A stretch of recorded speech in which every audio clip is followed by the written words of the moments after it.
Students, आज हम बात करेंगे फाइलम मोलस्का की।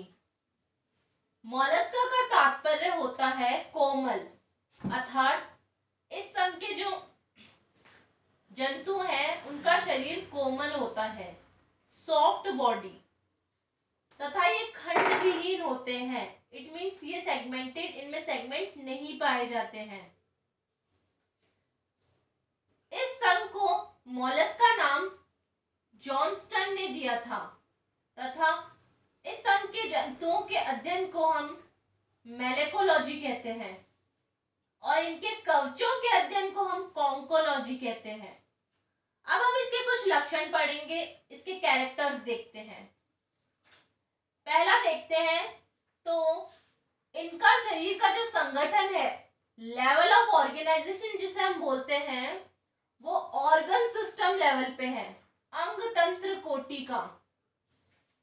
ये त्रिस्तरीय होते हैं, ट्रिप्लोब्लास्टिक होते हैं, मतलब इनमें 3 लेयर्स मिलती है, एक्टोडर्म, एंडोडर्म, मीजोडर्म। इनका जो बॉडी है वो इन 3 लेयर्स से फॉर्मेशन होता है बॉडी का। अर्थात ये देहगुही है, मतलब सिलोमेटिक है, इनमें सिलोम प्रेजेंट होती है। कुछ को छोड़कर इनमें सेगमेंट नहीं पाया जाता है, ये असेगमेंटेड होते हैं, लेकिन कुछ में सेगमेंट देखने को मिलता है। अब हम बात करेंगे सिमेट्री की, तो इसमें बायलेटरल सिमेट्री मतलब द्विपार्श्व सममिति पाई जाती है।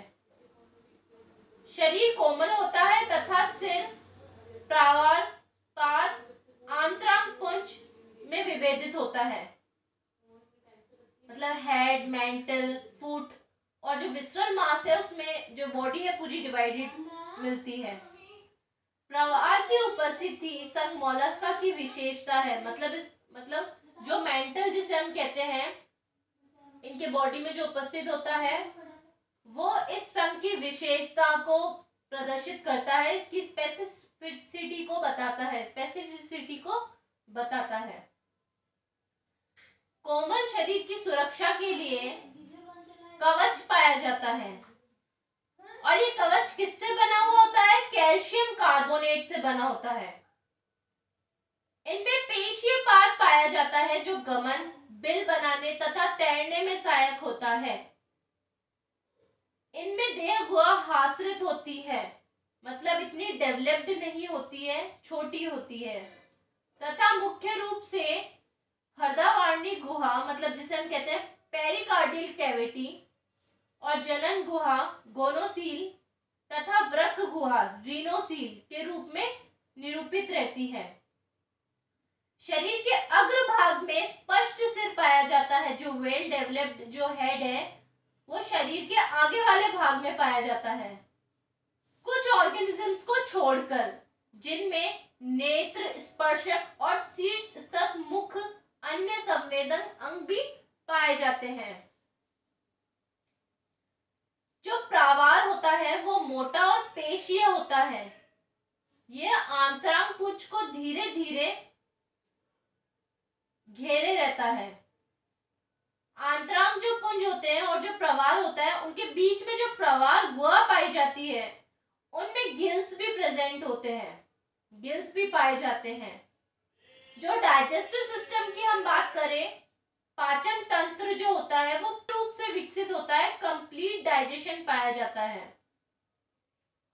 तथा इनका जो पाचक ग्रंथि होती है वो यकृत पाई जाती है। इनका जो मुख होता है वो गुहा में एक विशिष्ट, जिसे हम रेतनांग कहते हैं, रेड्यूला कहते हैं, वो पाया जाता है। ये कुछ ही ऑर्गेनिजम्स में होता है और कुछ में नहीं होता है। परिसंचरण तंत्र की हम बात करें, सर्कुलेटरी सिस्टम जिसे हम कहते हैं, वो इसमें open type of circulatory system पाया जाता है, खुले प्रकार का। इसमें क्या होता है? इसमें पृष्ठ की तरफ हृदय पाया जाता है जो हृदय वारण से घिरा होता है, और जो हार्ट होता है वो मायोजेनिक होता है। मायोजेनिक मींस हृदय में धड़कन प्रारंभ करने के लिए गुण हृदय की पेशियां होना। तंत्रिकाएं केवल हृदय के धड़कन दर को नियमित करती हैं, धड़कन को प्रारंभ नहीं करती हैं। मायोजेनिक हार्ट पाया जाता है इसमें। अब इनमें रक्त की अगर हम बात करें तो रक्त क्या होता है, रंगहीन होता है। इट मींस इनमें जो कलर पिगमेंट होता है वो नहीं पाया जाता है, और अगर पाया जाता है तो नीले रंग का होता है। इसमें हीमोसाइनिन, जो हीमोसाइनिन जिसकी मैं बात कर रही हूँ, उस नाम का जो होता है श्वसन वर्णक पाया जाता है, रेस्पिरेटरी पिगमेंट जिसे हम कहते हैं। इसमें श्वसन जो होता है, रेस्पिरेशन होता है, वो किस किस के थ्रू होता है? एक तो त्वचा द्वारा होता है, गिल्स द्वारा होता है, और फुफ्फुसों के द्वारा होता है। इनमें उत्सर्जन जो होता है वो युग्मित, इट मींस जो एक्सक्रिएशन है वो या तो पेयर्ड जो मेटानेफ्रीडिया है उसके थ्रू होगा, नहीं तो वृक्को मतलब किडनीज के थ्रू होगा। इसके अलावा इसमें बोजेनस के अंग पाए जाते हैं तथा कैबर के अंग भी पाए जाते हैं। ये मेन रूप से कौन से ऑर्गन्स हैं जो उत्सर्जी अंग होते हैं, और या तो हम कहें जो खोजकर्ता के नाम से इन्हें नामकरण ये दिया गया है, क्या, बोजेनस और केवर के अंग। ये एक्सक्रिएटरी ऑर्गन होते हैं मोलस्का के एनिमल्स में। इनमें तंत्रिका तंत्र जो होता है वो युग्मित गुच्छक, मतलब जो हम कहें पेयर्ड जो होते हैं गैंग्लिया, वो होती हैं। किसमें? नर्वस सिस्टम की हम बात करें तो, अर्थात इसमें संघाइयां व संयोजनियां पाई जाती है। ये क्या होती है? ये एक समान के गुच्छकों को जोड़ने वाली तंत्रिकाएं होती है, जिसे हम संघाइयां जिसे हम बोलते हैं, ये गुच्छकों को जोड़ने वाली तंत्रिकाएं होती है, और असमान गुच्छकों को जोड़ने वाली तंत्रिकाओं को संयोजनियां कहते हैं।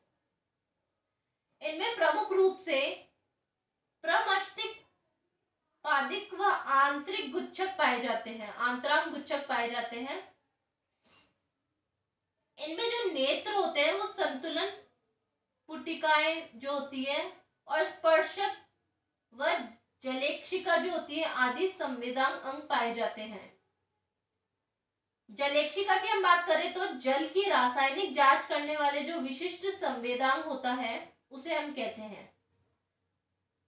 और इसे संवेदांग कौन कहते हैं? जो रसायन ग्राही होते हैं वो इसे ज्यादातर संवेदांग अंग कहते हैं। ये पृथक लिंगी होते हैं, डायोसिस जिसे हम बोलते हैं वो होते हैं। इनमें एक या दो या चार जनन ग्रंथियां भी पाई जाती हैं। जनन ग्रंथिकाओं में जनन वाहिकाएं भी पाई जाती हैं। इनमें निषेचन बाहरी और आंतरिक दोनों तरह से होता है। फर्टिलाइजेशन जो होता है वो इंटरनल भी हो सकता है और एक्सटर्नल भी हो सकता है। ये अधिकांशतः अंड प्रजक होते हैं, ज्यादातर ओविपेरस होते हैं, कुछ जो होते हैं वो शिशु प्रजक भी होते हैं। इनमें विदलन जो है, क्लीवेज होता है वो सर्पिल मतलब स्पाइरल टाइप ऑफ क्लीवेज पाया जाता है। जो विदलन है वो सर्पिल होता है। अब डेवलपमेंट की बात करें, परिवर्तन की, तो वो इसमें अप्रत्यक्ष और प्रत्यक्ष दोनों रूप से होता है। डायरेक्ट डेवलपमेंट भी पाया जाता है और इनडायरेक्ट डेवलपमेंट जिसमें लार्वा स्टेजेस होती है वो भी पाया जाता है। अप्रत्यक्ष परिवर्तन में जो लार्वा है उसे ट्रोकोफोर या वेलिजर तथा ग्लॉकिडियम कहते हैं। ये जलीय व स्थलीय दोनों ही आवास में पाए जाते हैं। ये मराइन भी होते हैं और टेरेस्ट्रियल भी होते हैं, दोनों टाइप के होते हैं।